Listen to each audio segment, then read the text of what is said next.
नमस्कार. आपण ऐकतोय पुष्पाताई नाईक लिखित संत जनाबाईंचे सार्थ अभंग आणि अर्थ या पुस्तकाचं प्रकाशन केलेलं आहे आशिदा प्रकाशन, डोंबिवली. आजचा आपला भाग चालला 38वा आणि अभंग आपण घेणार आहोत 181 पासून पुढे. प्रथम आपण 181वा अभंग ऐकूयात. दळू कांडू खेळू सर्व पाप ताप जाळू, सर्व जीवामध्ये पाहू, एक मी होऊन राहू, जनी म्हणे ब्रह्म हो, ऐसे सर्व घटी पाहू. दळू कांडू खेळू सर्व पाप ताप जाळू. अर्थ: जनाबाई या अभंगात सांगतायत की आमच्या वाट्याला आलेली कामं काही आहेत ती आम्ही खेळत खेळत करू, सहज गत्या करू.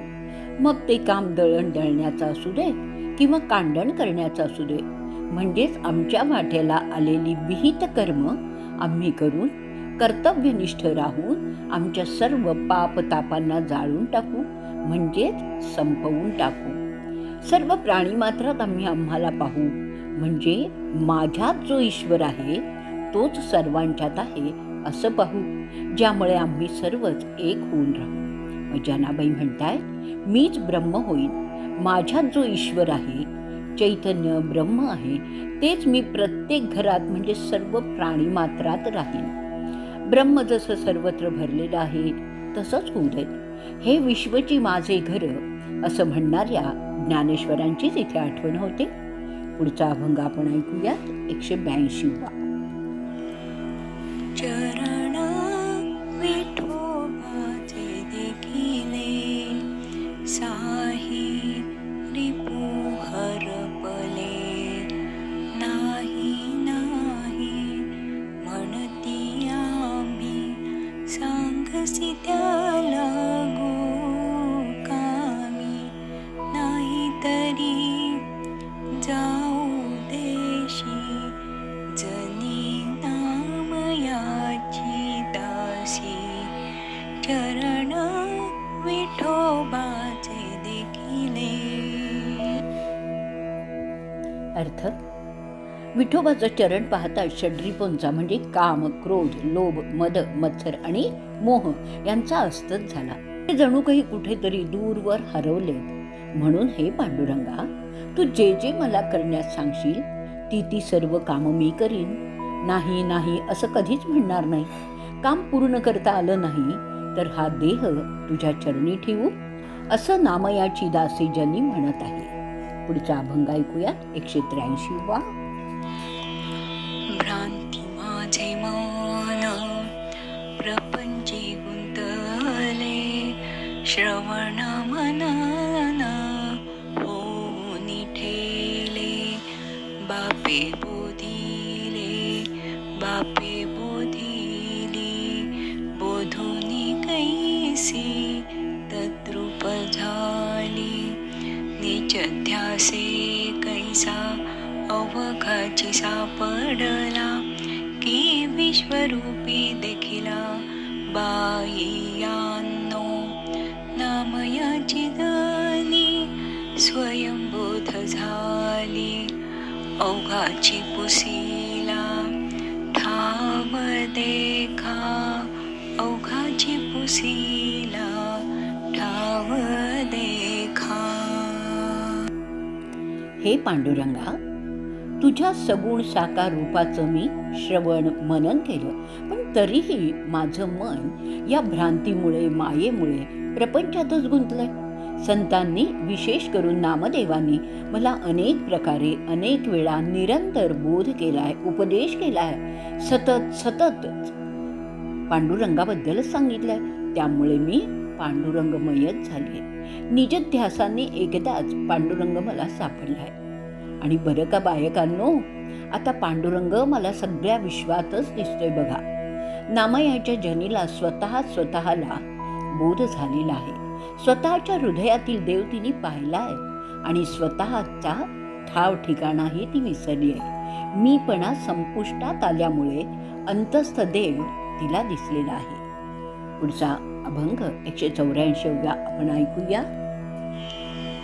संत महानुभाव येती दिगंबर, नम्रतेचे घर विरळा जाणे. निवाले मी पण ते जे ठाई नाही, सोहम शब्द सोयी तेथे कैची. पाहता हा कोण, दाविता हा कोण, पाहता दाविता हे खून विरला जाणे.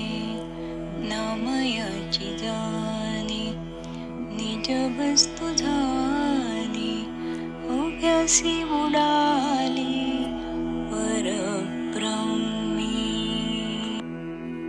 अर्थ: थोर महाअनुभवी संत निर्लेपपणे जगात जन्म घेतात. संत म्हणजे नम्रतेचा आश्रयच आहे.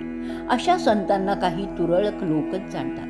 मीपणाचा लेशही त्यांच्या ठायी नसतो. मी पण जन्माला येण्यापूर्वीच त्यांचा निवालेला असतो. तो सोडूनच ते येतात. या पृथ्वीतलावर सोहम शब्दाला मग तिथे स्थान कसं असणार? जिथे मीपणाच गेला तिथे स अहम मधला अहम तरी कसा बरं असेल? पाहणारा आणि दाखवणारा आत्मरूप असा गुरु कोण आहे? शिष्य कोण आहे? हे विरळाच जाणतो. नामयाची जनी स्वतःच आत्मरूप झाली आहे. सगळ्यांना घेऊन ती ब्रह्मात बुडाली आहे. म्हणजेच तिच्यासाठी सारं जग हे ब्रह्ममय झालंय. पुढचा अभंग ऐकूयात. 185. देह भाव प्राण जाय, तेव्हा हे धैर्य सुख होय. तया निद्र जे निजले, भाव जागृती नाही आले. ऐसी विश्रांती लाधली, आनंद कळा संचरली. तेने सर्वांग सुखी झाले, लिंग देह विसरले. त्या एक होता, दासी जनी नाही आता, दासी जनी नाही आता. देहभाव नाहीसा झाला की तू मी संपत. पण हा देहभाव निराश होण्यासाठी धैर्य लागतं. जीव त्यामुळे शिवाशी एकरूप होतो आणि मग त्याला सुख मिळतं. देहभाव त्यागूनच शिवभावात जे तल्लीन झाले, त्यांची समाधी लागली की मग पुन्हा देहभान येतच नाही, तर ते आत्मभावातच राहतात. एकदा का अशी समाधी लागली की मग फक्त आनंदच आनंद, आणि तोही साधा सुद्धा नाही तर सच्चित आनंद त्याला मिळतो. मग तो सर्वांगी सुख पाहून देहासच विसरतो. त्याच्याशी म्हणजेच परमेश्वराशी तो एकरूप होतो आणि मग दासीजनी राहतच नाही. आजचा भाग आपण इथे संपवणार आहोत.